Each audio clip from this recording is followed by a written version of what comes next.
Bismillahirrahmanirrahim. Assalamualaikum warahmatullahi wabarakatuh.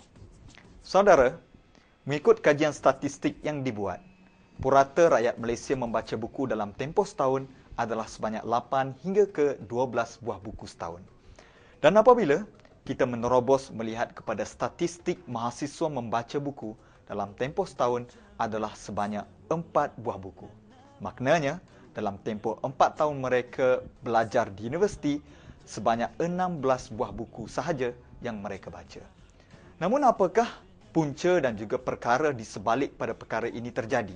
Dan kita akan bincangkan selepas ini bersama dengan tetamu yang telah kita jemput. Dan insya-Allah pada kali ini kita akan bersama dengan Puan Nur Azah binti Momin, Timbalan Ketua Pustakawan Universiti Sains Islam Malaysia yang akan mengupas dan berbicara tentang topik kita pada hari ini, membudayakan amalan membaca. Sama-sama kita hayati dan kita fikirkan. Bismillahirrahmanirrahim. Assalamualaikum warahmatullahi taala wabarakatuh. Bersyukur kita hari ini kerana kita diberi kesempatan untuk bertemu dan dalam membicarakan tentang amalan membaca di kalangan warga USIM.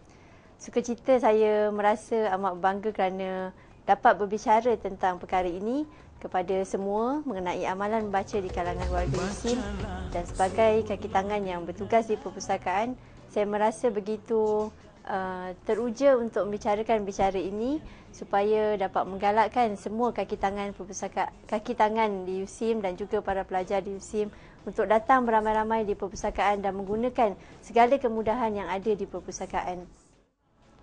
Sebelum kita berbicara dengan lebih lanjut tentang bagaimana menggalakkan diri kita untuk menjadikan amalan baca sebagai satu tabiat yang positif pada diri kita, ingin saya mengajak semua penonton untuk sama-sama melihat kepada statistik yang pernah dihasilkan oleh beberapa pihak di Malaysia yang berkaitan dengan amalan membaca di kalangan warga Malaysia. Bila bicara tentang warga Malaysia, maknanya semua penduduk di Malaysia, tak kira bilangan umur dan tidak kira faktor kaum.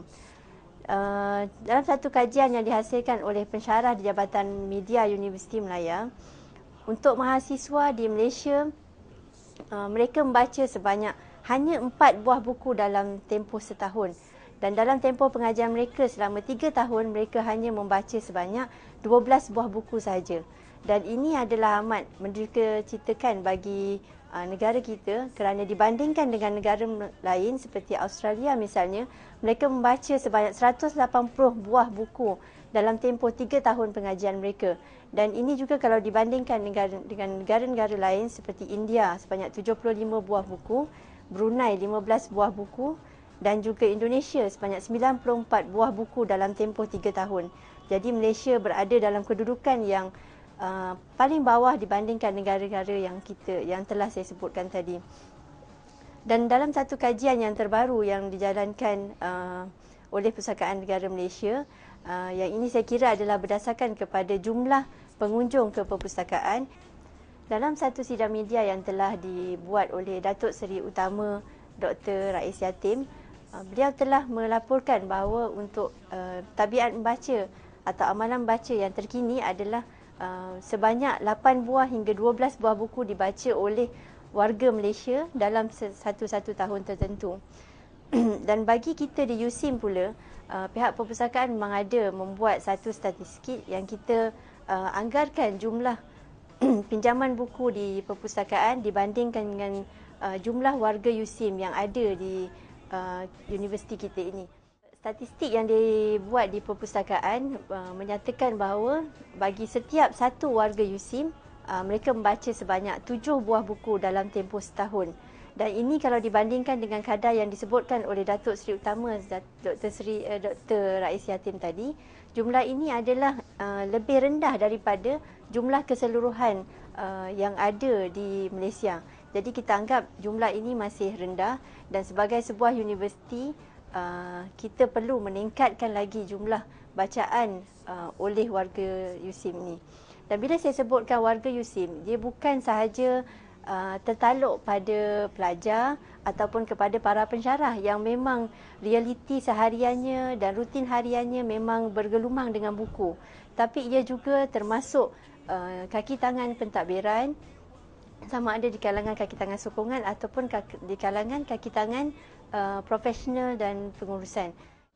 Jika kita mengimbas kepada surah yang pertama diturunkan kepada Nabi Muhammad SAW, iaitu surah Al-Alaq, ayat pertama hingga 5. Ayat yang pertama menyatakan, bacalah wahai Muhammad dengan nama Tuhanmu yang telah menciptakan seluruh makhluk. Jadi di sini kita lihat arahan untuk membaca diarahkan ataupun diperintahkan oleh Allah Subhanahu Wa Taala sebagai pencipta kita, di mana kita adalah makhluknya dan kita perlu sedar bagaimana kedudukan kita sebenarnya dalam kehidupan kita yang kita lalui sekarang. Di mana ayat kedua, Allah telah berfirman, Dia telah menjadikan manusia daripada segumpal darah. Dan kat situlah tadi yang saya nyatakan bahawa kita perlu sedar siapa kita dan sama ada kita perlu langgar apa yang telah Allah perintahkan. Sememangnya perintah membaca ini tidak termasuk dalam di antara rukun iman ataupun rukun Islam. Tetapi perintah membaca ini adalah secara keseluruhan dan merupakan salah satu perintah yang telah dinyatakan semasa wahyu yang pertama lagi. Ayat yang seterusnya disebutkan, bacalah dan Tuhanmu lah yang paling pemurah. Dan di sini kita lihat bahawa kita diminta untuk membaca dan disebutkan di situ selain daripada ayat pertama tadi yang menyatakan bacalah dengan nama Tuhanmu yang telah menciptakan. Bermakna setiap kali kita membaca, selain daripada amalan kita seharian, bila membaca kita perlu membaca Bismillahirrahmanirrahim supaya apa yang kita baca itu akan menjadi satu ibadah. Dan juga dari sudut pemilihan, jika kita lihat dari sudut pemilihan bahan bacaan itu sendiri, dah tentu kita tidak akan membaca sesuatu bahan yang ada unsur-unsur yang tidak baik dan kita mulakan dengan bacaan Bismillah. Secara tidak langsung, ia sebenarnya memotivasikan kita untuk memilih hanya bahan bacaan yang baik dan tidak terpesong daripada ajaran Islam itu sendiri. Ayat yang seterusnya kita tengok pada ayat yang keempat, yang mengajarmu dengan pena, dan pada ayat seterusnya dia mengajarkan manusia ilmu pengetahuan yang tidak diketahuinya. Jika kita lihat pada kebiasaannya, bila kita membaca, kita akan temui sesuatu perkara yang baru. Tak kira kita membaca bahan apa sekalipun, kita mesti jumpa sesuatu ilmu yang baru. Sebab ilmu yang kita ada, seperti yang disebutkan dalam Al-Quran sendiri, hanyalah setitis daripada lautan yang amat luas. Dan kalau kita hendak menulis dengan pena, apa-apa pun ilmu yang ada dalam dunia ni, sebenarnya kita tak akan habis. Sebab ilmu tu sangat luas dan hanya kita, apa yang kita ada hanyalah setitis dakwat daripada keseluruhan mata atau keseluruhan air yang ada dalam lautan yang ada di dunia ini. Okey, untuk itu saya tidak nafikan bahawa ada di antara kita yang merasa membaca itu amat payah, membaca itu adalah membebankan, membaca itu memerlukan masa yang amat panjang. Kita juga tidak mampu untuk membaca buku-buku yang sangat ilmiah. Kita bukan berada di bidang yang membolehkan kita membaca bahan-bahan yang disifatkan sebagai ilmiah dan ilmunya terlalu tinggi. Tapi kita boleh saja bermula dengan membaca bahan-bahan yang sesuai dengan minat kita dan sesuai dengan pekerjaan kita misalnya. Jadi kita boleh membaca bahan-bahan yang kita suka, terpulang kepada kita. Yang penting apa yang kita baca ada manfaatnya. Jadi kita boleh memilih mengikut apa yang kita mahukan dan tidak semestinya bahan itu perlu kita beli dengan harga yang mahal. Sebagai contoh, kita di Perpustakaan USIM sendiri mempunyai lebih kurang 58,000 bahan yang terdiri daripada pelbagai bidang yang tidak dapat tidak adalah merangkumi keseluruhan subjek yang diajar di USIM bagi kaki tangan pensyarah, kaki tangan akademik dan juga pelajar. Tentunya bahan-bahan ini memang amat berkaitan dengan apa yang mereka pelajari. Tetapi kita juga tidak mengabaikan untuk membeli buku-buku umum yang boleh dibaca oleh sesiapa saja. Kita juga ada bahan-bahan seperti buku cerita, kita ada bahan-bahan yang sifatnya untuk meningkatkan kemahiran insaniah untuk kaki tangan semua.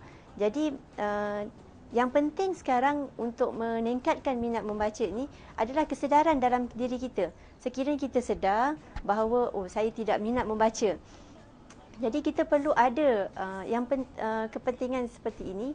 Kita sedar kita tidak minat membaca dan kita perlu meningkatkan minat membaca itu sendiri. Jadi yang penting peringkat pertama ini, kita jangan menyalahkan orang lain bila kita tidak minat membaca. Kita fokus kepada diri kita sendiri. Saya tidak minat membaca, apa bacaan yang perlu kita pilih untuk memulakan minat membaca kita.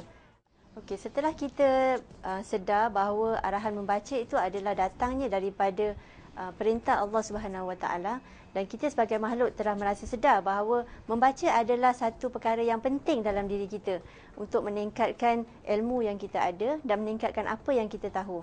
Jadi di peringkat pertama untuk pembentukan minat membaca ini, peringkat pertamanya kita perlu ada rasa motivasi pada diri kita sendiri. Kenapa kita perlu membaca? Jadi seperti yang pertama tadi kita dah pun sebutkan bahawa peringkat pertama kita perlu membaca sebab ia adalah perintah Allah yang menjadikan kita. Jadi kita perlu membaca, dan kita juga perlu sedar kita perlu membaca kerana ia akan menambah ilmu kita yang sebenarnya amat sedikit dibandingkan dengan ilmu-ilmu yang ada di dalam dunia ini. Okey, jadi seterusnya kita perlu mengenal pasti apa ya bahan yang kita nak baca. Peringkat pertama yang saya boleh sarankan, bacalah apa saja yang kita minat untuk baca. Cuma yang penting kita pilih bahan itu mestilah bahan yang kita rasa bermanfaat untuk kita, dan bukannya bila kita baca kita rasa ia adalah hanya menghabiskan masa yang kita ada. Sekiranya kita rasa untuk memilih bahan membaca ni adalah agak payah, kita boleh saja ke perpustakaan, mana-mana perpustakaan, sebab sebenarnya kalau dinilai ini sendiri, kita ada perpustakaan USIM dan kita boleh ke perpustakaan-perpustakaan daerah yang berdekatan di Desa Jasmine, di Desa Cempaka ataupun di Tampin ataupun di Seremban. Kita ada banyak perpustakaan sebenarnya yang kita boleh pergi sekiranya kita rasa keberatan untuk membeli suatu bahan. Ataupun kita boleh juga meminjam dari kawan-kawan yang mempunyai bahan-bahan yang sebenarnya juga sekiranya kita mula membaca, kita akan rasa berminat untuk baca.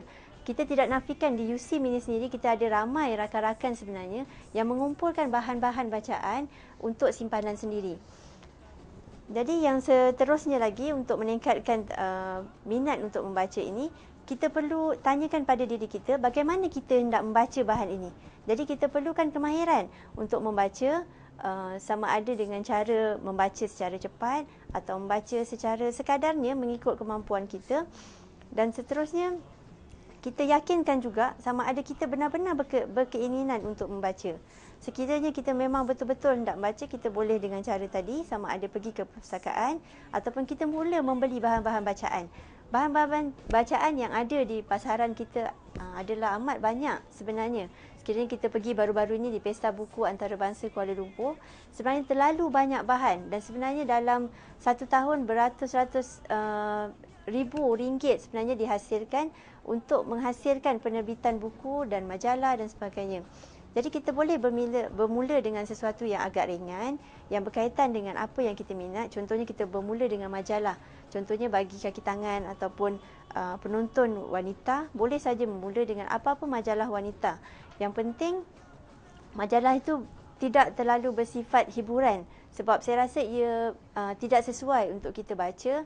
Dan kalau kita boleh mulakan dengan sesuatu yang bersifat campuran di antara sesuatu yang ada ilmu dan sesuatu yang berunsurkan hiburan. Sesuatu tentang ilmu tidak semestinya ilmiah yang macam kita belajar dalam bilik-bilik kuliah, tapi sebenarnya ilmu tentang bagaimana memakai tudung, ilmu bagaimana kita nak memasak sesuatu yang sedap, atau ilmu bagaimana menjaga kesihatan kita, itu juga boleh dianggap sebagai suatu ilmu. Jadi ia tidak terhad pada satu-satu subjek yang kita pelajari dalam bilik kuliah. Dan bagi penonton-penonton yang lelaki, boleh juga membaca dengan bahan-bahan yang misalnya majalah bola sepak ataupun majalah yang berkaitan dengan seni mempertahankan diri ataupun yang berkaitan dengan bisnes dan sebagainya. Sebab sebenarnya kita ada banyak majalah yang agak ringan dan bacaannya agak santai, tetapi masih juga memberi suatu ilmu baru pada diri kita. Dan selepas itu kita boleh berpindah kepada bahan-bahan yang agak berat. Contohnya bahan-bahan yang berbentuk buku yang agak tebal sedikit daripada majalah, seperti bermula dengan novel ataupun bahan-bahan yang berkaitan dengan kerja kita seharian ataupun kehidupan kita seharian sebagai seorang Muslim, sebagai seorang anak, sebagai seorang ayah, bagaimana nak mendidik anak-anak, bagaimana nak menggalakkan anak-anak kita belajar, bagaimana nak menggalakkan anak-anak kita bercakap dengan lebih yakin ataupun sebagainya. Dan seterusnya kita boleh membina. Bila kita mula membeli majalah-majalah sendiri, kita mula membeli buku-buku kita sendiri, kita dah boleh dah bermula untuk membina perpustakaan peribadi kita sendiri, sama ada di pejabat ataupun di rumah. Dan ini secara tak langsung menggalakkan kita untuk terus membaca. Dan yang seterusnya, kita boleh mengajak individu-individu yang rapat dengan kita untuk sama-sama membaca dan berkongsi bahan yang kita ada. Ini secara tak langsung menggalakkan kita untuk berbincang, dan kita akan merasakan bahawa apa yang kita lakukan ada manfaatnya daripada kita cuma berborak ataupun berbual tentang perkara-perkara kosong. Dan kita ada satu-satu topik yang sebenarnya menarik untuk kita bicarakan, sama ada ketika semasa kita minum ataupun semasa kita keluar bersama ke mana-mana. Dan seterusnya, kita juga boleh membentuk kumpulan membaca kita sendiri. Misalnya dalam satu-satu pejabat, kita boleh membentuk kumpulan kita sendiri. Sebagai contoh, dalam perpustakaan, bentuk kumpulan untuk membaca. Ataupun dalam fakulti, kita bentuk kumpulan untuk membaca. Atau di kalangan para pelajar, boleh bentukkan satu kumpulan untuk membaca dan berbincang sama ada tentang perkara-perkara ilmiah yang berkaitan dengan subjek, atau juga berkaitan dengan perkara-perkara lain yang sifatnya agak umum. Kerana kita juga bukan terikat di universiti ini hanya berbicara tentang subjek-subjek yang diajar di Dewan Kuliah, tapi kita juga boleh berbicara tentang sesuatu yang berkaitan, contohnya dengan bagaimana kita nak dapatkan pekerjaan yang baik, bagaimana sepatutnya kita membina sifat sasiah diri kita supaya bila kita keluar nanti, kita lebih mudah untuk mendapat kerja-kerja yang lebih baik dibandingkan dengan orang lain. Jadi saya kira itu saja yang dapat saya kongsikan bersama dengan tuan-puan untuk hari ini. Dan buat akhirnya, saya ucapkan selamat membaca, kerana dengan membaca sebenarnya kita akan sentiasa menambah sesuatu ilmu baru dalam diri kita. Sekian, Wassalamualaikum warahmatullahi taala wabarakatuh. Baiklah saudara, begitulah tadi sedikit kupasan dan juga intipati yang telah disampaikan oleh Puan Nur Azah. Moga-moga kita dapat input yang berguna di atas kupasan dan juga perbincangan sebentar tadi. Saudara, bak kata orang, membaca jambatan ilmu, membaca gedung ilmu. Dengan membaca luas pengalaman dan tambahlah pengetahuan kita. Bahkan di dalam Islam, kata Rasulullah sallallahu alaihi wasallam, "Man arada ad-dunya fa alaihi bil ilmi, wa man arada al-akhirah fa alaihi bil ilmi, wa man aradahuma fa alaihi bil ilmi." Jika kamu mahu kepada dunia dengan ilmu, dan jika kamu mahu kepada akhirat juga dengan ilmu, dan jika kamu mahu kedua-duanya, tidak lain dan tidak bukan dengan ilmu juga. Dan moga-moga kita menjadikan diri kita sebagai orang yang mempunyai inisiatif untuk membaca dan mempunyai inisiatif untuk menambahkan ilmu di dalam akal fikiran kita. Dan bagi penuh penerbitan USIM Online, kami ingin mengucapkan jutaan terima kasih kepada semua yang terlibat dalam menjayakan segmen pada kali ini. Sekiranya saudara mempunyai sebarang pandangan, komentar maupun cadangan, jangan lupa untuk layari www.usimonline.my. Saya Muhammad Hariri Haji Muhammad Daud. Kita akan berjumpa lagi. Assalamualaikum warahmatullahi wabarakatuh.